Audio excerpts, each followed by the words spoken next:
Welcome to From the Nightmares of Hike Danny, and this is chapter 2 of Feral Dolls. This project is gonna be at another commission. The client requested me to customize 2 different characters, Chisa Yukizome and Sonia Nevermind from Danganronpa video game. I'm very sorry if I mispronounced the names.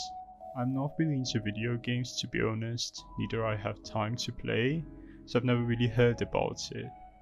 The only thing that I can personally enjoy from video games is the environment and character design. Anyways, I was provided with reference pictures and I also did my own research to have at least minimum understanding of this franchise and overall to get to know these characters. So I decided that the perfect matches from Monster High would be Fright's Camera Action Elizabeth, which is a first wave doll, and 13 Wishes Draculaura. Not specifically these versions, but just to let you know which editions I'm using, in case you're unable to identify. So as usual, I start with the basics, undressing the dolls, cutting their hair really short and removing their factory paint.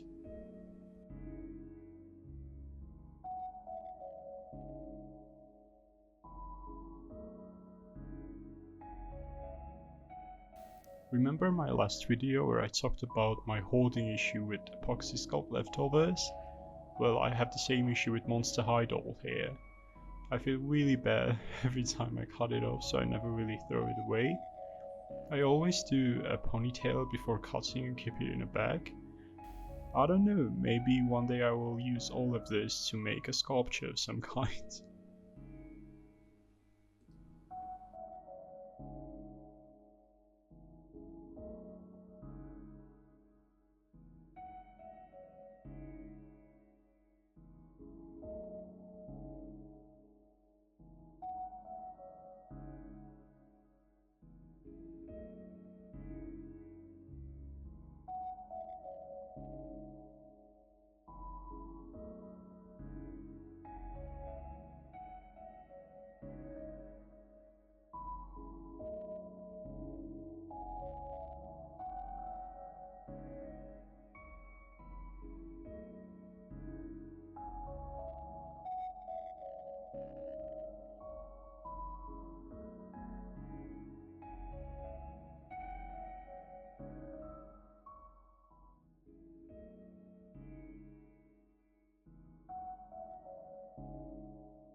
Elizabeth's head had this issue when a factory reroute gets too close to one another and creates gigantic holes. So here is a tip to get rid of them. I bought this moment glue a while ago from our local stores, and on the back it says ideal for polyurethane in Russian, and polyurethane is the material I believe that is used to make Monster High heads. The brand does not matter that much, but if you are going to buy one, just make sure it says polyurethane on the packaging. So I added some of it on her head and sort of blended it on the surface and left each layer to dry a few hours and did a few more layers of glue. And I think that you can do this with regular silicone glue, but I'm not really sure about it. After 24 hours the glue was fully dry, so I painted their heads to begin rerouting.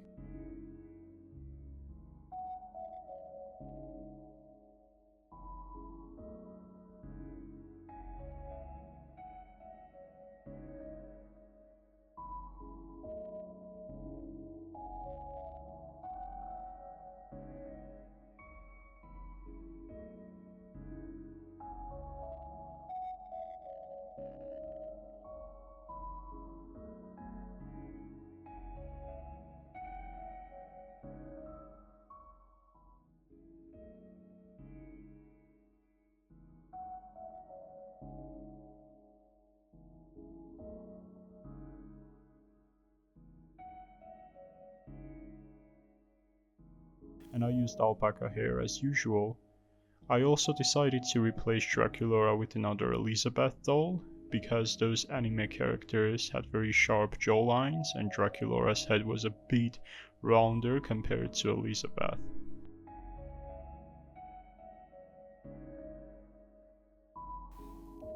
The undyed ivory alpaca was the ideal match for Sonia's hair color, but for Chisa I dyed it ginger,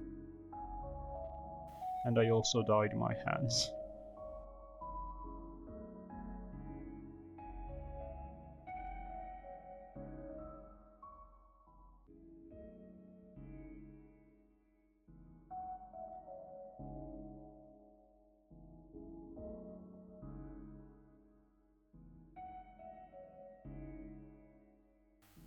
After reversing was done, I protected their hair and spread their face with 3 layers of MSC, and began repainting.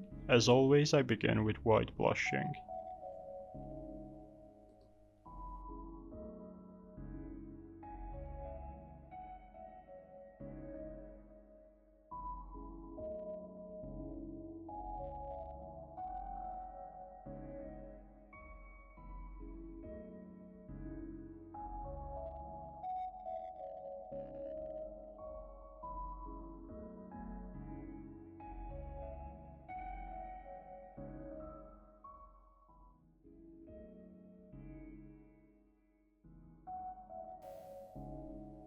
Another tip, make sure to sharpen your pencils with razor blade or X-Acto knife. Don't use regular pencil sharpeners, and also use a nail buffer or sanding paper to sharpen the edges of your pencils even more.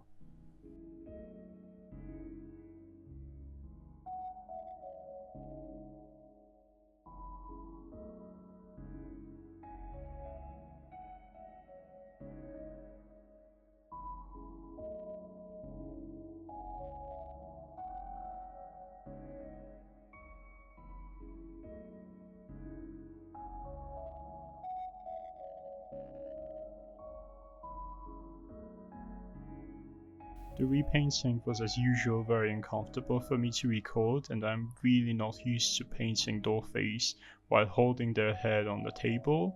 I usually paint it while holding the heads close to my knee, so I don't know how to record it properly, so here are some work in progress pictures I took after painting every layer.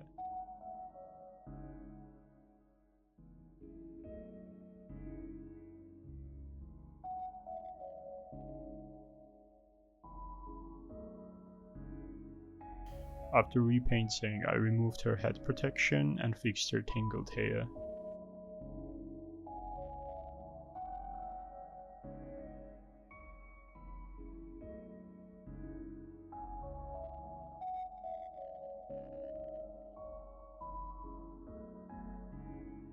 And began Chisa's face up. You are also going to see some of her repainting stages on references as well until I will get used to recording everything.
I finished her face up and began detangling her hair.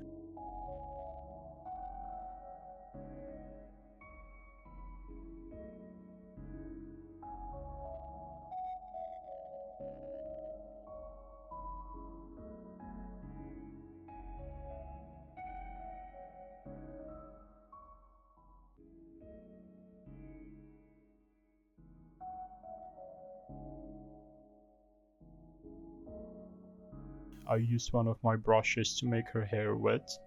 You can also do this with an unused toothbrush or with a spraying can, just be careful not to spray on her face. And overall, I would not recommend you to boil wash after repainting. I also used hair straightener to iron her hair.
I gave her a ponytail, fixed her bangs, and began the sewing process.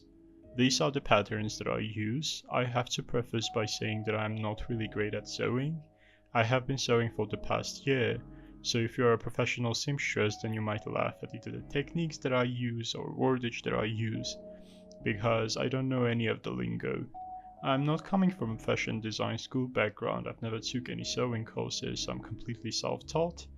But please keep in mind that sewing doll clothes is very different from sewing for people to wear, so some bizarre techniques are quite normal actually. I began by tracing the bodice pieces on fabric. By the way, these patterns come from Delightful's Etsy shop.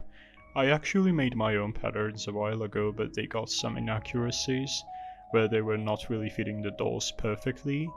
So I bought these ones from Katrine, and she did an amazing job on this. They always fit very well, and it actually came with a skirt pattern, which I don't really use. I only bought these for the bodice, to be honest.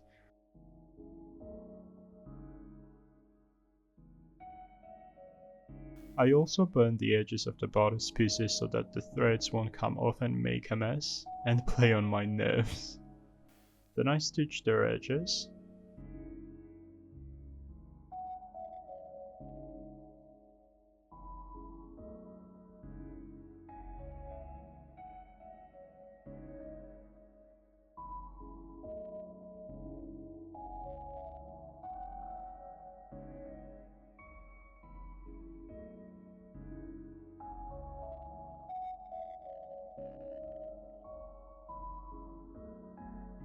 And stitched the bodice pieces together, and I also added some lace to zhuzh it up a bit and give it some extra detail.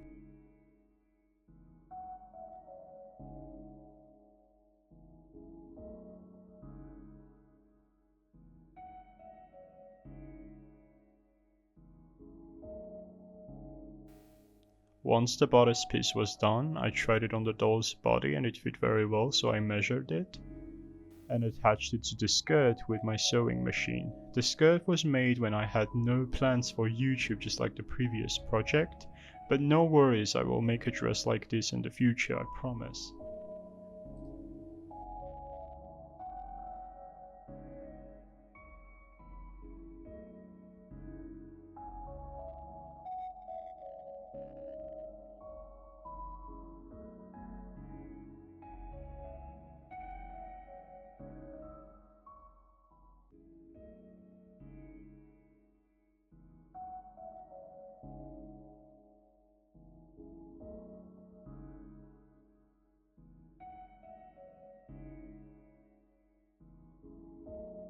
Then I added some closures to the back of the dress.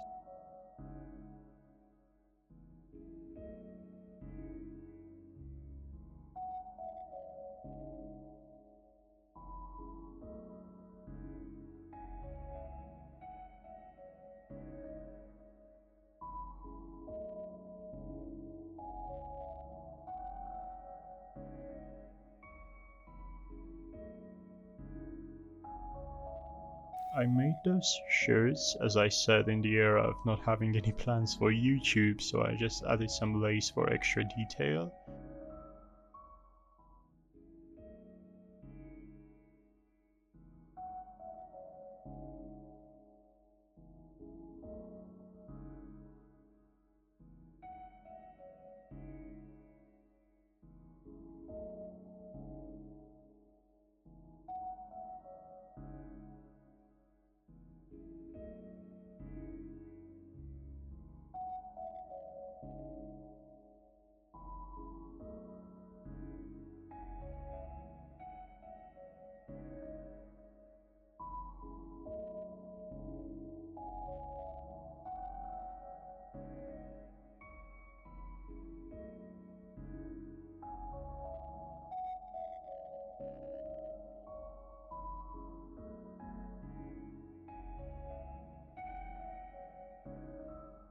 And I also added some black lace to the back edge of the dress.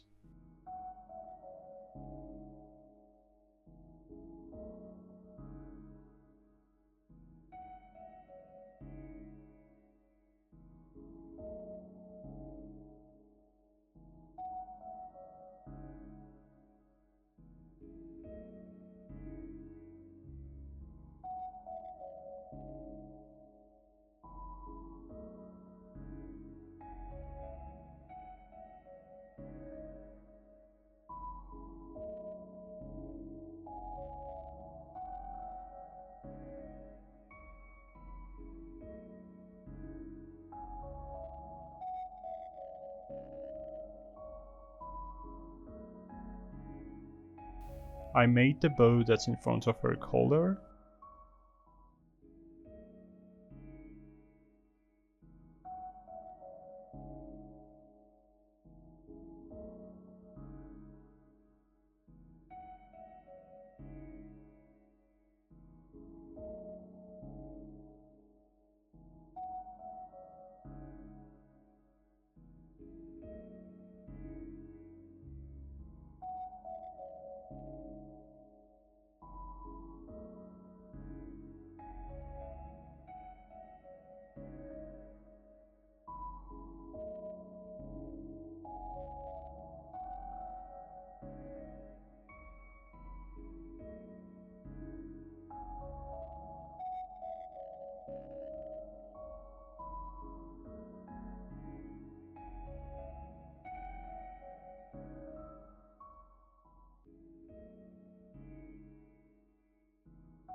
And I also made that stone on the bow by removing some rhinestones off of this random jewelry piece that I found at home, and I added some glitter for the shiny texture. I feel like this is how they make fake jewelry pieces in China. AliExpress and Wish.com should be proud.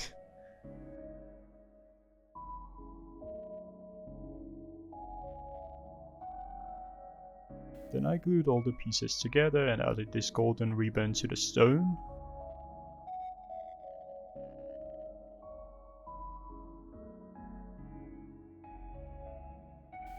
Then I began the second outfit. I already cut out all the bodice pieces, burned their edges, stitched the edges and attached them to each other, and I stitched that frontal seam using my sewing machine, and I also added the sleeves.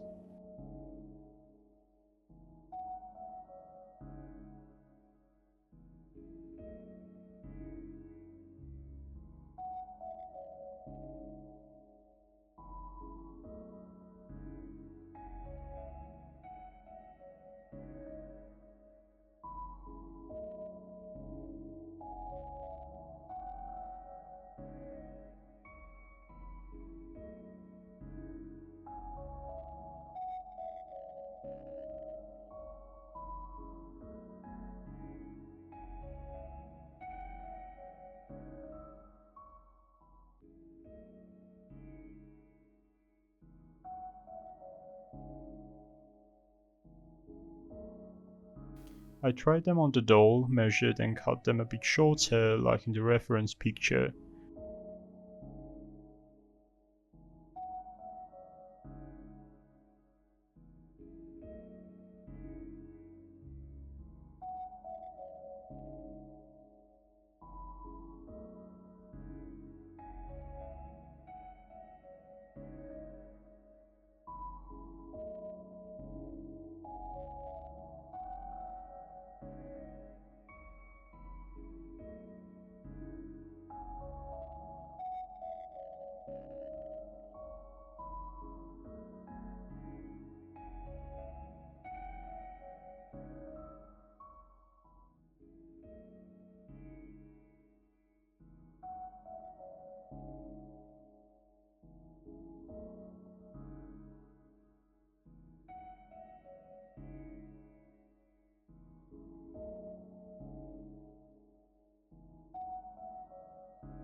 Somehow the bodice from the back was not long enough to close with a velcro, so I cut out some more fabric and added allowance to stitch the velcro there. I don't really use velcros much anymore, I usually go with closures, but this outfit had too many layers, so I just couldn't use so many closures in one place, it would look like a complete mess from the back.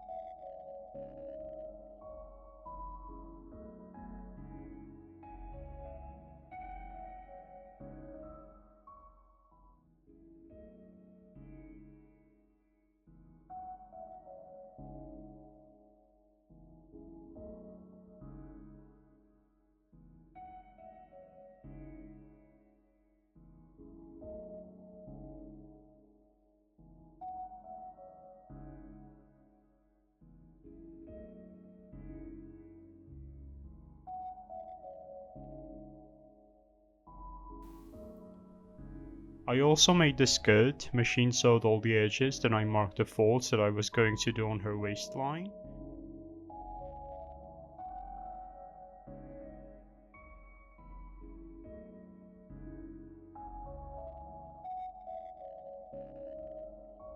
You don't really have to mark it before stitching, but I just wanted to make sure that every fold is equal to one another on the skirt.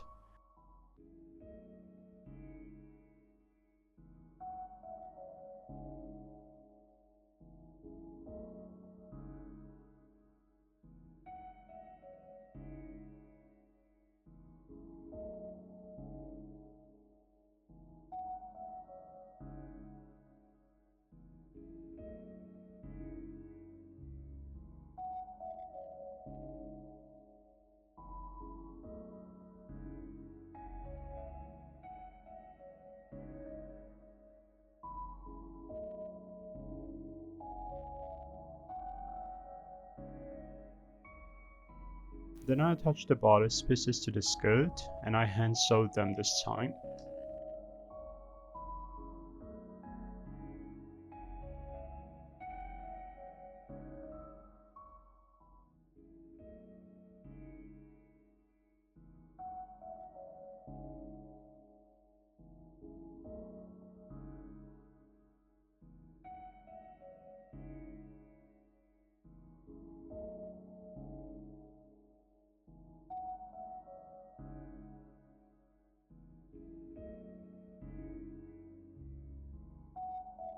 I started to make the apron. I will show you how I made the ruffled edge of it in a minute.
And as usual, to give it some detail, I added lace to hide the seams. I glued it with a super glue this time because my needle broke and I was really upset about it, because I had to waste 4 hours to go and buy some needles. We basically don't have sewing supply stores there where I live, so it's a bit of a struggle.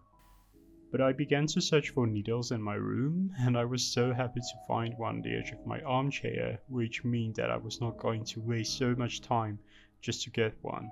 I feel like if my sister watches this footage, she will no longer visit our house, cause she has a huge phobia of needles. But anyways, I cut out all the apron bodice pieces and sewed them together.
And I made those cutesy ruffled sleeves. I measured them just like the skirt and stitched them by folding.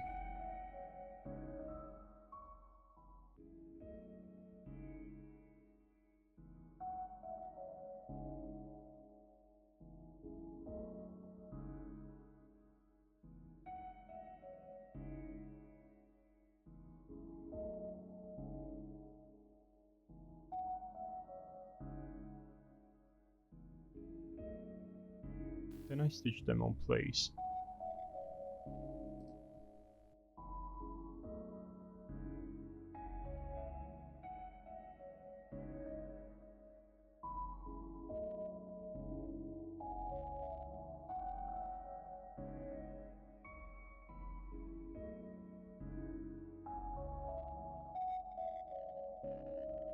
I also added the closures. This time I used silver ones instead of black.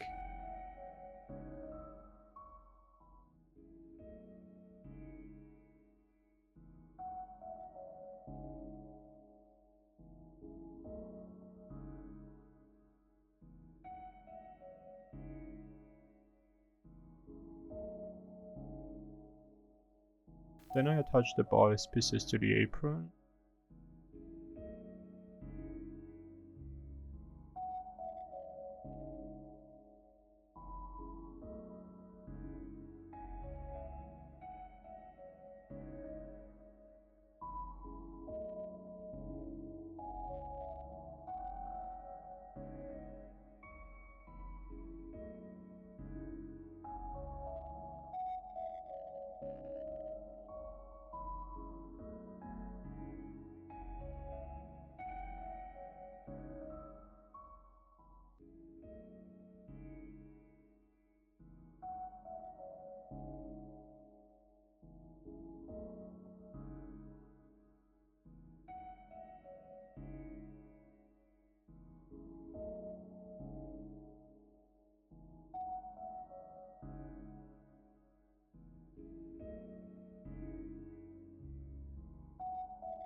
And I also made a bow for the back.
And this is how it ended up looking.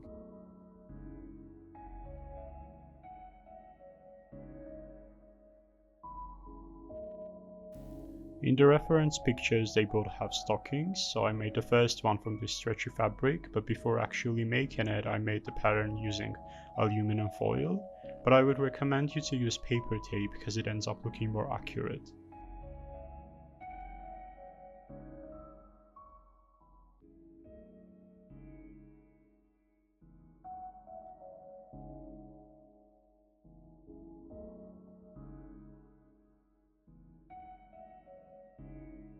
I did some failed attempts and I used my seam ripper to fix it, and I hand stitched every pair once again, and it finally ended up looking decent.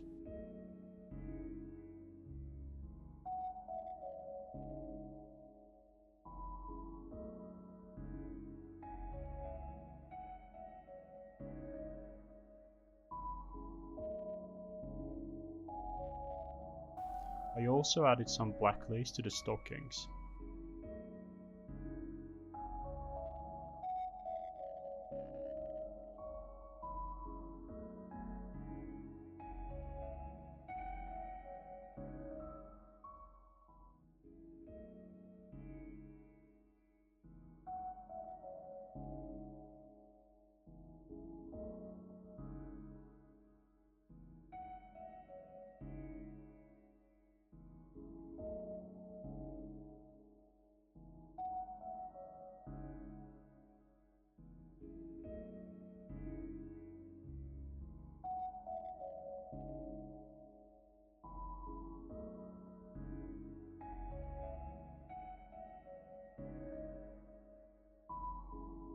Then I began making their shoes out of Vorbla.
I added glitter to both pair of the shoes.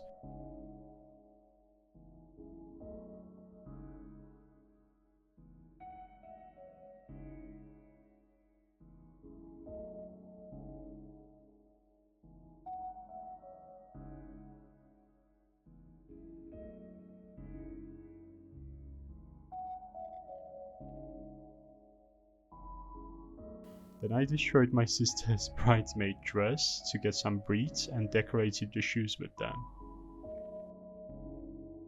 I also added glossy varnish to the shoes, and I also made these bows for them.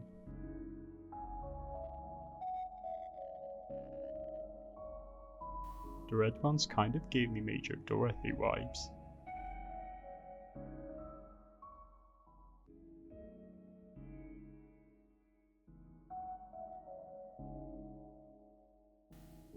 I also made Sonia's white belt out of Vorbla and decorated it with white beads.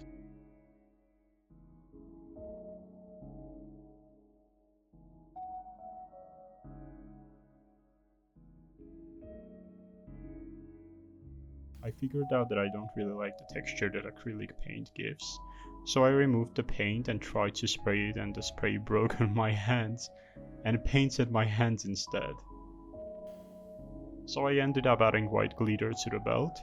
I didn't really record it because I was really furious about spending almost an entire day on this belt.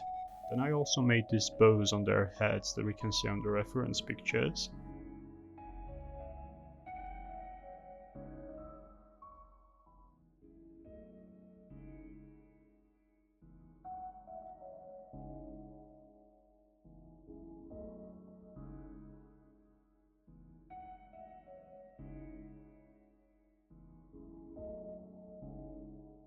but I ended up remaking Sonia's bow because I really didn't like those sparkles. Then I dressed up the dolls, attached their arms and heads, and they were finally finished.